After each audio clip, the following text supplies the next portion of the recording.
बिस्मिल्लाहिर्रहमानिर्रहीम। Dear students, मैं हूं आपका टीचर खलील ख़ान। तो चैप्टर नंबर 14 के टॉपिक के साथ आज हम स्टार्ट कर रहे हैं safe use of electricity in houses. उम्मीद है कि ये वीडियो आपको पसंद आएगी, तो इस वीडियो को लाइक, सब्सक्राइब और शेयर लाजमी कीजिएगा। तो चलते हैं अपने टॉपिक की तरफ। जैसा कि टॉपिक के नाम से ही पता है कि हम इलेक्ट्रिसिटी को अपने घरों में कैसे महफूज तरीके से जो है वो इस्तेमाल कर सकते हैं। लास्ट टॉपिक में हमने पढ़ा था कि इलेक्ट्रिसिटी की वजह से कौन कौन से जो ख़तरात हैं वो पेश आ सकते हैं। शॉर्ट सर्किट हो सकता है या कुछ ऐसी और भी जो है वो चीज़ें हो सकती हैं। तो अब इन चीज़ों को हमने कैसे महफूज बनाना है अपनी इलेक्ट्रिसिटी के इस्तेमाल को, उसके लिए हम क्या क्या तदाबीर अख्तियार कर सकते हैं।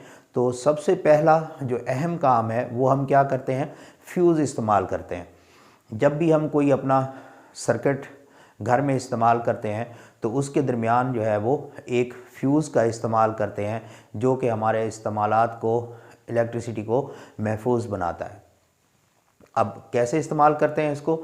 फ्यूज़ जो है वो हमेशा लाइव वायर में सीरीज़ कम्बिनेशन में इस्तेमाल किया जाता है। देखें, जैसे ये एक तार हमारे पास, सर्किट हमारे पास मौजूद होता है घर में, एक तार जो है वो लाइव जो है वो इस तरह आ रही होती है। तो इसके दरमियान जो है वो हम क्या करते हैं, एक फ्यूज़ लगा देते हैं। एक ऐसा इंस्ट्रूमेंट जिसके अंदर जो है एक मेटल की तार लगी होती है जो इन दो तारों को आपस में कनेक्ट कर देती है, इसको हम फ्यूज़ कहते हैं। इस तरह ये सर्किट जो है वो मुकम्मल हो जाता है। जब इस सर्किट में से हम करंट को गुजारते हैं जो हमारे काम आना होता है, जब उसकी मतलूबा मिकदार जो है वो चलती रहती है तो ये सर्किट बहाल रहता है। जैसे ही उस करंट से ओवर करंट होने लगता है, उसकी मिकदार जो है वो ज़्यादा होने लगती है, तो ये मेटल की तार जो है वो पिघल जाती है और अब देखें कि इसके दरमियान सर्किट जो है वो ब्रेक हो जाता है। अब कहाँ पे और कितनी मिकदार में हमने फ्यूज़ इस्तेमाल करना होता है? तो आम तौर पे जो है वो 3 एम्पेयर, 4 एम्पेयर और इसी तरह अपनी नीड के मुताबिक 15 एम्पेयर तक जो है वो हम फ्यूज़ इस्तेमाल करते हैं। अब देखें, होता ये है कि अगर हम कम पावर वाला फ्यूज़ इस्तेमाल करेंगे तो वो क्या होता है, बार बार जो है वो तार हमें तब्दील करनी पड़ जाएगी। और इसी तरह ही अगर हम अपने सर्किट में जो यूज़ हो रही हैं तारें, उससे ज़्यादा पावर का फ्यूज़ इस्तेमाल करेंगे तो हीट जो है वो ऑटोमेटिकली इससे गुज़रती रहेगी और नतीजा क्या होगा कि वो सर्किट जो है वो ड्रॉप नहीं होगा और सर्किट शॉर्ट हो सकता है। तो हमने उसका इस्तेमाल या उसका चुनाव कैसे करना होता है? अपने रूम में जो हम सर्किट इस्तेमाल कर रहे हैं, तारें इस्तेमाल कर रहे हैं, उसकी मुनासबत से ही हमने अपना फ्यूज़ इस्तेमाल करना होता है। फ़र्ज़ करें हमारा लोड जो है उस कमरे में अगर 15 एम्पेयर तक हमने इस्तेमाल करना है तो हमारे पास जो फ्यूज़ होगा वो मैक्सिमम 16 एम्पेयर तक होगा, कि ताकि थोड़ा सा उसकी मिकदार बढ़े तो सिस्टम ड्रॉप ना हो, शॉर्ट सर्किट ना हो जाए। लेकिन जैसे ही उस मिकदार से क्या होगा, करंट की मिकदार बढ़ेगी तो हमारा फ्यूज़ जो है वो उस सर्किट को ड्रॉप कर देगा और इसी तरह इलेक्ट्रिक जो सप्लाई आ रही है वो मुनक़ता हो जाएगी। तो इस दौरान जब हमने फ्यूज़ को चेंज करना होता है तो सबसे पहले हम क्या करेंगे, जो इलेक्ट्रिसिटी की सप्लाई हमारे पास आ रही है उसको मेन स्विच से ऑफ़ कर देंगे और फिर जो है वो वहाँ पे हम फ्यूज़ इस्तेमाल करेंगे। और ये फ्यूज़ का इस्तेमाल जो है वो हमारे सर्किट से कैसे मुताबिकत करेगा, तो उसकी जो है हम पावर का जो फार्मूला है हमारे पास P=VI, इससे हम अपने सर्किट की पावर जो हम यूज़ कर रहे होते हैं वो मालूम कर लेते हैं और उसी तरह फिर उतनी ही पावर्स का जो है वो फ्यूज़ इस्तेमाल करते हैं। फ़र्ज़ करें, देखिए हमारे पास जो हमारा रूम है उसमें 4 जो है वो बल्ब हमने इस्तेमाल करने हैं और एक बल्ब का जो करंट, मैक्सिमम करंट गुज़र रहा है वो 1 एम्पेयर है। तो इसी तरह हमारे पास जो 4 बल्ब हो जाएंगे उसमें कितना करंट गुज़र सकता है, 4 एम्पेयर का जो है वो करंट गुज़र सकता है। तो हाँ, यहाँ जो हम फ्यूज़ इस्तेमाल करेंगे वो मैक्सिमम 5 एम्पेयर का कर लेंगे। अगर तो हम 3 एम्पेयर का करते हैं तो जैसे ही हम चौथा बल्ब जो है वो ऑन करेंगे तो ये फ्यूज़ जो है वो इसको ड्रॉप कर देगा, उड़ जाएगा और चौथा बल्ब जो है वो ऑन नहीं हो सकेगा। इसी तरह जब हम यहाँ पे 5 एम्पेयर का लगाते हैं तो 4 बल्ब जलते रहेंगे। किसी वक्त करंट जो है वो थोड़ी सी मिकदार में अगर ज़्यादा भी हो जाए तो ये सिस्टम जो है ऑन रहेगा, लेकिन जैसे ही ये ख़तरे की हद की तरफ बढ़ेगा, इसमें से करंट ज़्यादा गुजरना शुरू करेगा, तो ये फ्यूज़ जो है वह फ़ौरन ही उस सिलसिले को ख़त्म कर देगा। तो इस तरह ये वो इंस्ट्रूमेंट है फ्यूज़, जिसको हम अपनी जो सर्किट है उसमें इस्तेमाल करते हैं और जो नुकसानात होने का ख़दशा होता है उसको कम करते हैं। इसके बाद हमारे पास आता है सर्किट ब्रेकर। आम तौर पर हम घरों में अब सर्किट ब्रेकर ही यूज़ करते हैं।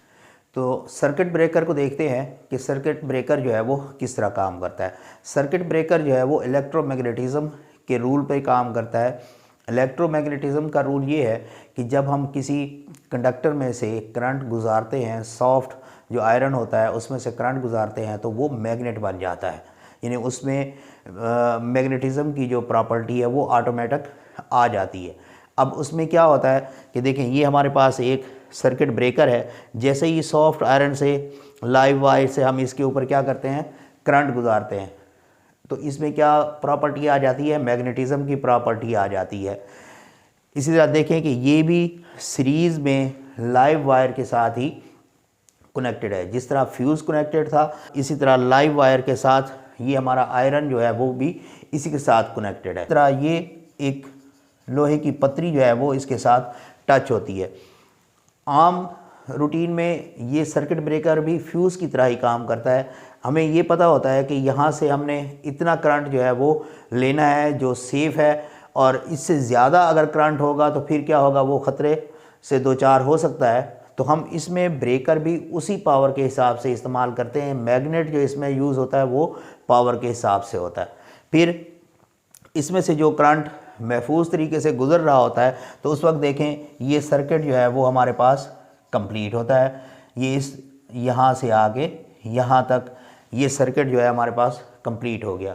करंट आम रूटीन में चलता रहता है और सर्किट जो है वो ऑन रहता है। लेकिन जैसे ही क्या होता है, करंट जो है वो बढ़ता है, तो इसमें भी देखें करंट की मिकदार बढ़ने से जो मैग्नेट है वो भी पावर बढ़ जाएगी उसकी। जैसे ही उसकी पावर बढ़ती है तो ये यहाँ से इसको अपनी तरफ इधर खींच लेता है, और ये सर्किट देखें यहाँ से क्या हो गया, ब्रेक हो गया। तो इसको हम इसलिए कहते हैं सर्किट ब्रेकर कि ये सर्किट को क्या कर देता है, ब्रेक कर देता है, और इस पतरी को जो है वो अपने पास खींच लेता है।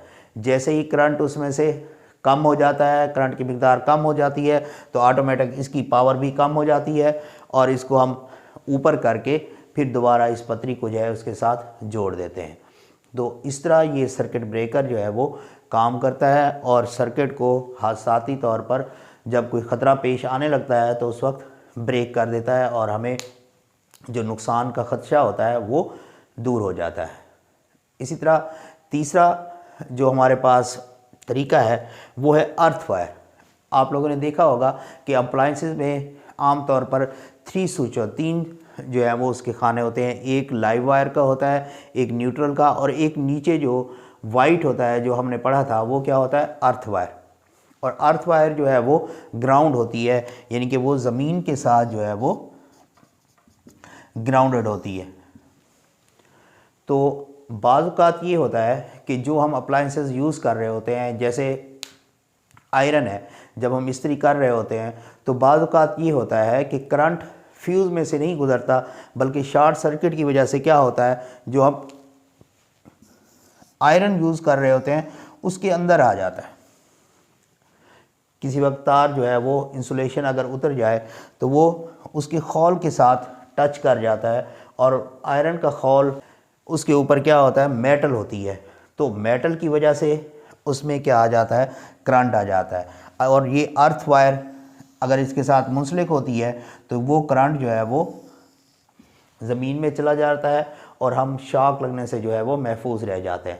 अदरवाइज़ अगर ये तार ना हो तो जैसे ही हम यहाँ पे हाथ लगाएंगे, टच करेंगे, तो वो शॉक हमें फ़ील होगा। इसी तरह जब अर्थ वायर होती है तो वो वायर के ज़रिए जो है वो ग्राउंड हो जाता है, और हम शॉक लगने से जो है वो महफूज रह सकते हैं। तो ये वो 3 तरीके थे जिनसे हम घरों में इलेक्ट्रिसिटी को जो है वो महफूज तरीके से इस्तेमाल कर सकते हैं।